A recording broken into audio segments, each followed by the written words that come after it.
Why fail if you can succeed? Building a thriving high-tech startup company is easier than you think. Founders who build high-tech startup companies dream of great success, of fame and big headlines, of an exit worth hundreds of millions of dollars. But the reality is much darker.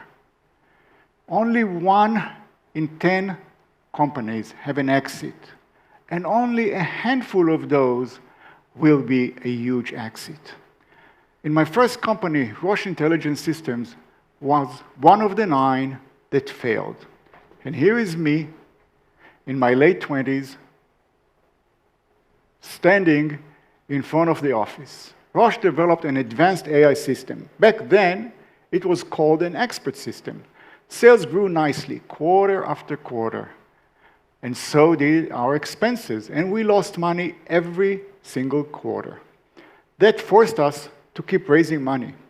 We raised $11 million in 4 rounds of financing, until it became practically impossible to raise more money. And we ran out of money, and the company shut down. After 7 years of hard work and sleepless nights, the company collapsed. Let me share with you, failure feels horrible and humiliating. It took me 6 months to gain enough confidence to start another company, CardScan. Roche failed because it ran out of money. And the first lesson I learned the hard way was to bring the company to profitability as quickly as possible. It became profitable within 3 years and started generating real money thereafter. Using that money, we spun off another company, ZoomInfo, which also became profitable in 3 years and generated excess cash, which we used to spin off a third company, Bezo. Successful companies attract buyers. And we sold CardScan in 2006. Bezo was acquired in 2014 by LinkedIn. And ZoomInfo is now a public company valued about $3.5 billion. The power of being profitable and of generating cash. Being a scientist and an engineer, I started thinking about and researching why 9 out of 10 companies fails. Venture capital firms see hundreds of startup companies every year and invest in just a handful, maybe 1 or 2% of the top talents. And then over time, they invest tens of millions of dollars in them. These teams are the top of the top and well-funded. And then 9 out of 10 fail.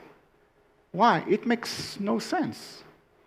If a real estate developer would build 10 buildings and 9 out of them collapse, he will not be in business for long. So what's the difference? The difference between building buildings and building startups is obviously that building buildings is a clear engineering discipline and a tested process for it, but there is none for building startups. And it might make sense to develop an engineering discipline guiding the development of startups. I want to share with you our research and conclusions, which are based on working with dozens of startups on my own personal experience.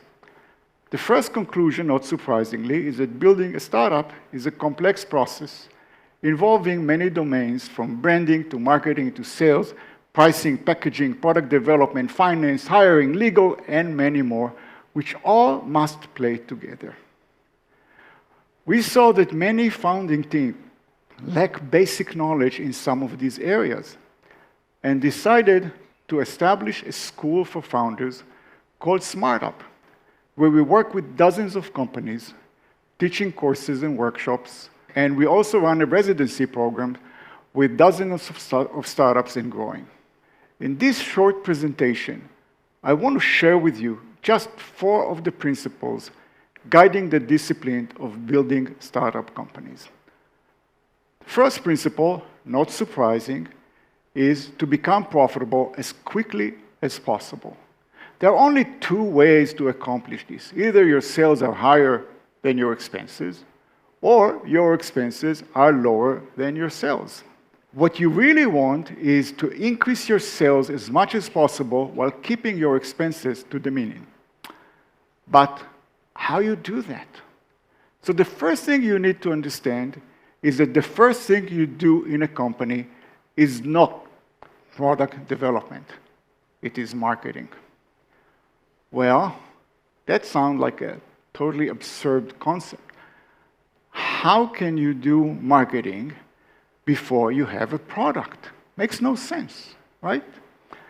So let me take you through a thought experiment, like Einstein used to do, and by the way, I'm not an Einstein. Just assume for a moment that you already have the product and you want to start marketing it. There are three questions you probably already asked yourself. Who are your prospects? How do you reach your prospects? And what do you tell them? What benefits do you advertise? And once you answer these questions, you will choose some of these advertising channels and place your ads. But ads are are just words. Nothing stops you from doing such campaigns before you have a product. You can do that at home. But if you do that, you gain 4 critical insights. First, you verify there is demand. Is there any market for your solution? If nobody responded, maybe you should not proceed.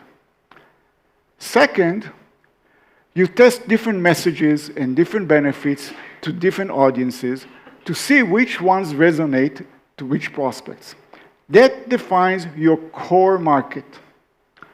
Third, now that you know which benefits or features customers want, you can save time and money by developing just those features that your prospects need. And fourth, along the way, you have developed a tried and tested marketing process. And all of that before spending any real money on product development and how do you reduce expenses. Principle 3 is don't build disruptive technology. Use off-the-shelf components. It is much cheaper and easier. But does the work really do that? So Spotify, they did not invent streaming of users, but they got revolutionary licensing deals with major music labels. Same Netflix. They did not invent streaming movies, but they did negotiate creative licensing deals with major movie studios. Uber did not invent taxis, but it convinced us to ride with a total stranger. Amazon did not invent e-commerce, but it did develop superb and efficient operations coupled with ideas like Amazon Prime. So what does that teach us? Basically, it says disruptive business models are far more important and valuable than disruptive technology. The next principle is don't be first. Okay, well, I have first mover advantage, and I have pioneers of errors in their backs. Which one is the right answer? So let's look at some of the most successful companies now and in the past. Google did not invent search engines. It was preceded by Lycos, Infosys, and others. But it was much better. Facebook did not invent social networking. It was preceded by Friendster, Classmates, MySpace, and others, but it did develop social media. But let's go back in time. Let's look at Ford. Ford was not the first manufacturer. It was preceded by Mercedes-Benz, Cadillac, Peugeot, and many others. But it did invent and develop the production line and a new business models, making cars available to the average American. Now imagine, what if we can double or triple the number of successful companies? What if instead of 1 out of 10, we make 1 out of 5 succeed, or maybe even 1 out of 3? What impact will that have on the companies, the founders, the investors, and the economy. Just imagine that. Thank you.